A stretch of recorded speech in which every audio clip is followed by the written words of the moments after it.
Hey gang, what's up? Welcome back to another edition here of Intuitive Angling. Much appreciated you guys taking some time out of your busy day to watch the video. And never take that for granted. So thanks a lot there. And today we're going to have another discussion on the thing that gave me the idea for this video was what happened at Truman Lake at the Toyota Series last year.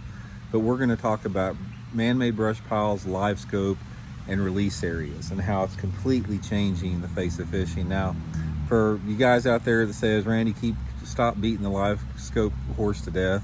Guys, as long as the stuff continues to happen, like what did at Truman Lake this last week, I'm going to continue talking about it because it's an ongoing subject that needs to be addressed. It's the reality, and if there's one person out there that has to keep it in the forefront, I guess I'm going to take on that role there. Anyway, real quick before we get started here in today's video, just want to remind you guys a couple housekeeping tips. Please, if you guys hadn't had a chance, check out that View Products tab on the channel. Bottom of the screen, you'll see it says View Products on there. I put 30 products I thought you guys might be interested in checking out.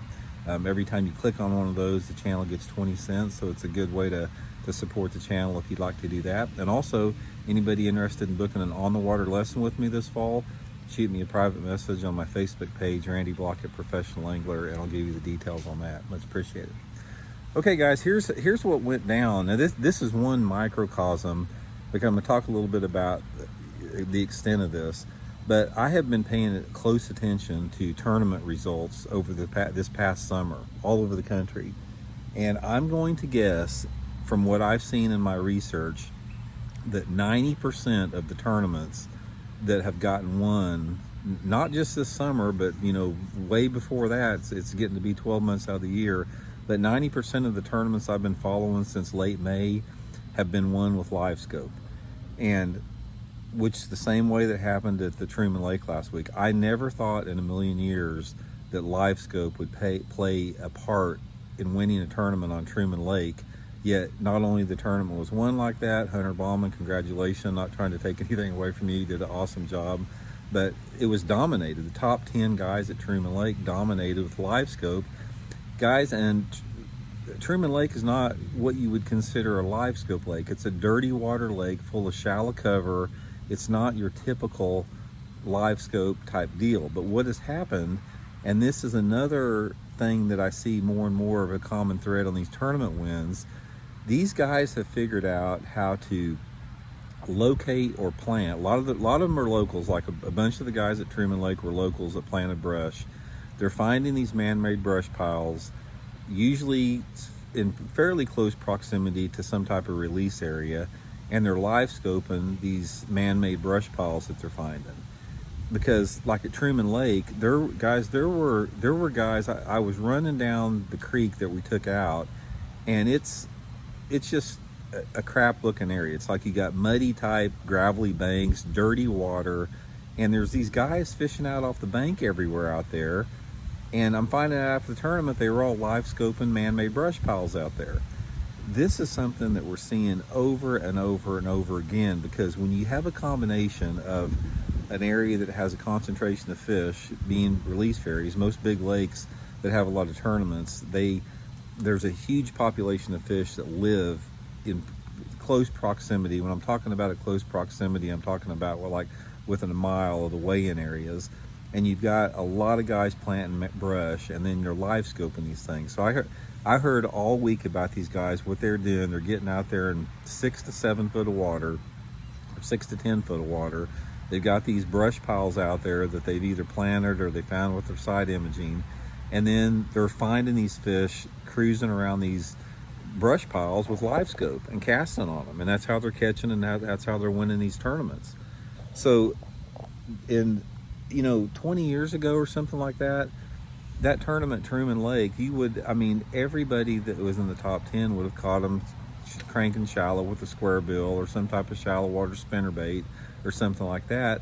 But it's becoming now, you simply cannot win tournaments. You can't go to these tournaments and win unless you're Livescoping, side imaging, some of this obsolete, inobvious, man-made stuff, and then spending the rest of your time Livescoping in the tournament.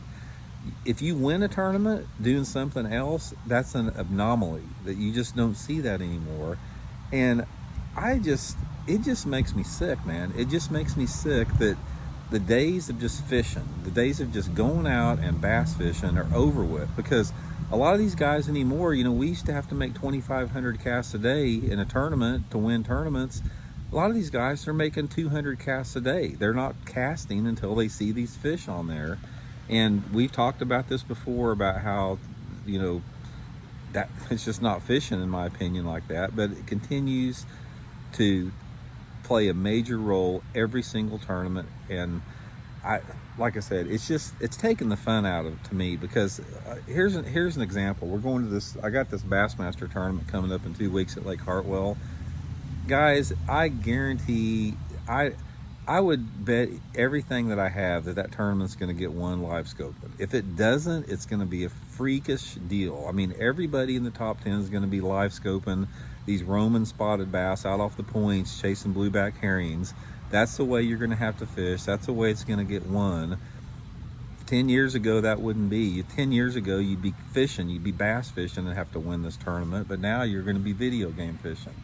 So I'm not looking forward to that one, to say the least. Since I don't have a live scope, I've got to figure out how to become one of those anomalies to have a chance to win the tournament, not live scoping.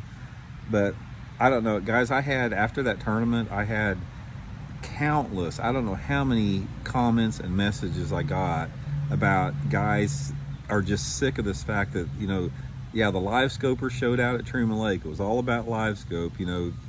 I had guys just like, several guys were just disgusted by it. They were disgusted, but they were in the same tournament and they have the same feelings that I do about it. But anyway, it's changing, guys. It's just like, it's the world of bass fishing as we know it is changing. Not that you can't go out and catch fish just fishing, but guys, the days, I'm telling you right now, the days of winning tournaments are over by bass fishing anymore. Like I said, if it happens, it's a freak deal. 90+% of these bass tournaments anymore, on any level that you're fishing, club tournament, BFL, pro level, whatever that, 90% of them are going to get one live scope, and not fishing, live scope. And there's a difference. I've always said, and I'll continue to say this, that any tournament win that comes with live scope should have an asterisk after it. It's not bass fishing, in my opinion.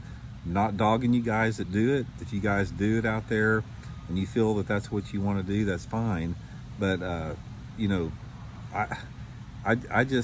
want to be part of that, man. I just don't want to be part of it. It's just like somebody said that, okay, Randy, it's legal for you to snag a bass off a bed when it's nesting. I'm not going to do that. I don't agree with that way of fishing. I'm not comparing snagging bedding fish to live scoping, but the point is that's part of my ethics. I don't snag fish off beds, and I don't live scope. That's just me as my personal ethics as a fisherman.